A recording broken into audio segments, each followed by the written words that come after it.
अच्छे खासे जिंदगी के दिन गुजर रहे थे कि अचानक एक दिन उसकी माँ बहुत बीमार पड़ गई और कुछ ही दिनों में उसकी मृत्यु हो गई। चिंकी चिड़िया अकेली रह गई। वह अपनी माँ को याद कर करके रोती रहती और कुछ भी खाती पीती नहीं थी। उसकी इस हालत को देखकर उसके पिता लक्की कबूतर को भी बहुत बुरा लगता। एक दिन वे चिंकी चिड़िया के पास आए और उसे समझाने लगे। बेटी, तुम चिंता ना करो, मैं तुम्हारी माँ को ले आऊंगा। चिंकी चिड़िया चहक उठी। सच्ची पिताजी, आप मेरी माँ को ले आएंगे? मेरी माँ कहाँ रहती है? लक्की कबूतर बोलता है। आसमान में रहती है। चिंकी चिड़िया उदास होकर बोलती है। तो क्या मेरी माँ नीचे नहीं आएगी? लक्की कबूतर उसे मानसिक रूप से तैयार करते हुए बोलता है। आएगी ना, जरूर आएगी, बस उसका रूप बदल जाएगा और हो सकता है उसका स्वभाव भी बदल जाए। यह सुनकर चिंकी चिड़िया बोलती है। कोई बात नहीं पिताजी, उनका रूप कैसा भी क्यों ना हो, वह होगी तो मेरी माँ ही ना। कुछ दिन ऐसे ही बीतते हैं और एक दिन लक्की कबूतर पिंकी चिड़िया नाम की एक चिड़िया से शादी कर लेता है और उसको घर लेकर आता है। घर आकर चिंकी चिड़िया को आवाज देकर बुलाता है। बेटा देखो कौन आया है, मैं तुम्हारी माँ को ले आया हूँ।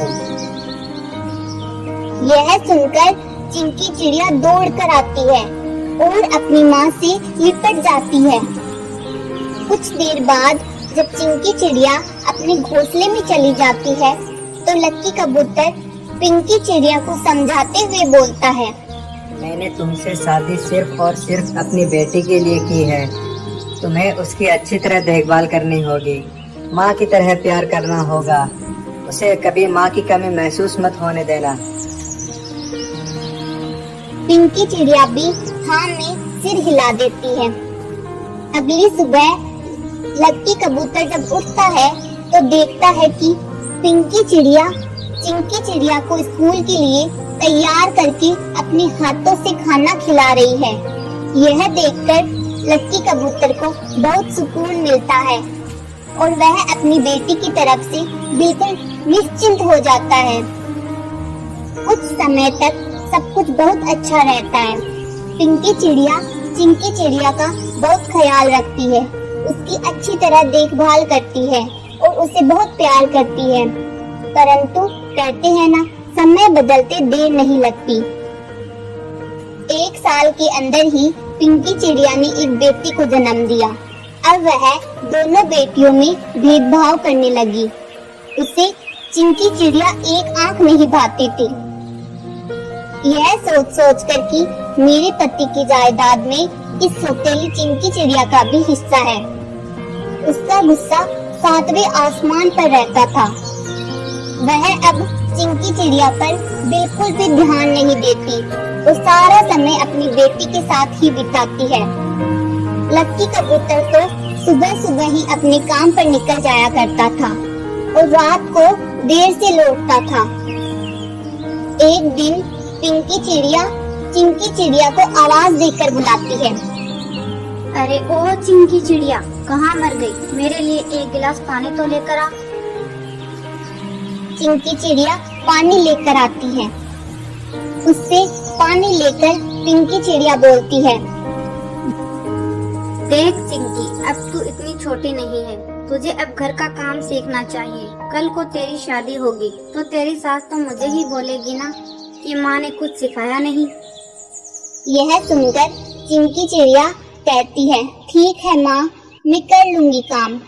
इस तरह पिंकी चिड़िया घर का सारा काम उस पर थोप देती है और खुद बस अपना पूरा समय अपनी बेटी के साथ ही बिताती है।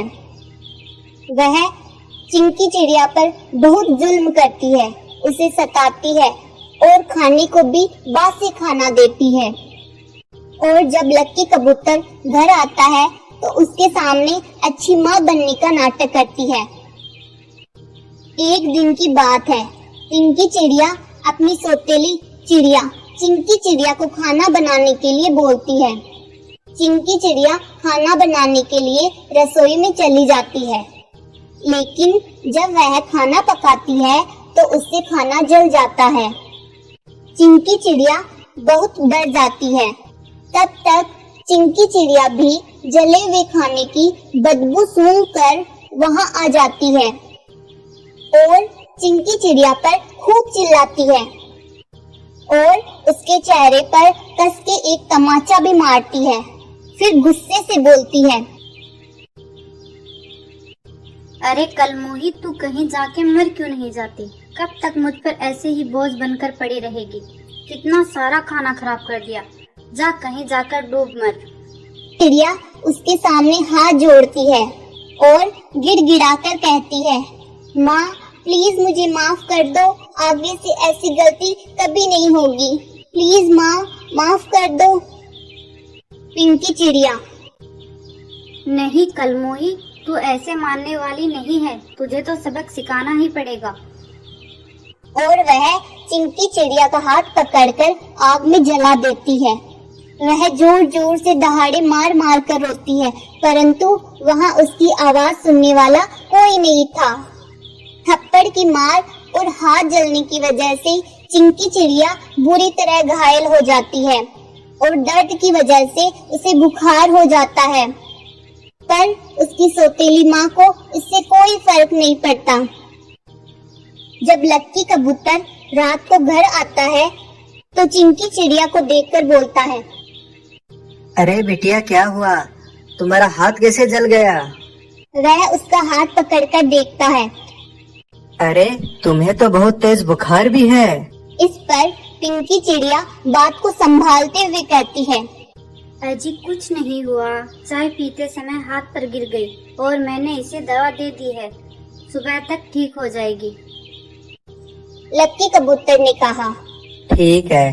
परंतु उसे पिंकी चिड़िया पर शक होता है और वह अगले दिन काम पर जाने का बहाना करता है, पर जाता नहीं है, कहीं घर में ही छुप जाता है। जब पिंकी चिड़िया को लगता है कि लक्की कबूतर चला गया है तो वह चिंकी चिड़िया के पास जाकर बोलती है, उठ जा महारानी, कब तक ऐसे ही बहाना बनाकर सोई रहेगी? घर का सारा काम क्या तुम्हारी मरी हुई माँ करेगी? चिंकी चिड़िया को झटका सा लगता है। मरी हुई माँ? पिंकी चिड़िया, हाँ हाँ, तेरी असल माँ मर चुकी है, मैं तो तेरी सौतेली माँ हूँ।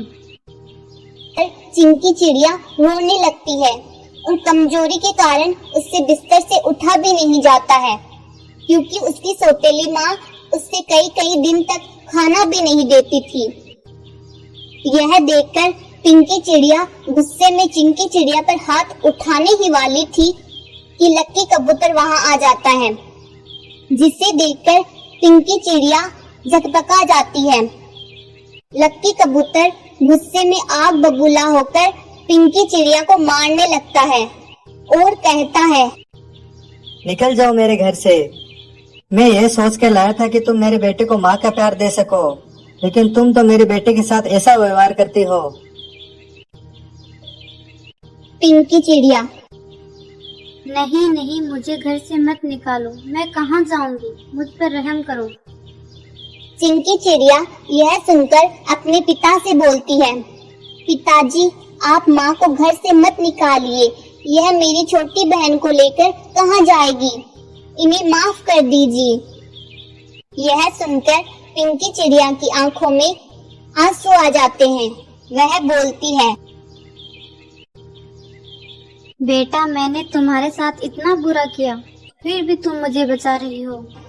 माँ आप जैसी भी हैं, मेरी माँ है। यह सुनकर पिंकी चिड़िया चिंकी चिड़िया के गले लग जाती है और पिंकी चिड़िया दोनों बाप बेटी से माफी मांगती है और आगे कभी ऐसा ना करने का वादा भी करती है। इसके बाद सभी खुशी खुशी रहने लगते हैं। आज का सवाल, चिंकी चिड़िया के पिता का क्या नाम था?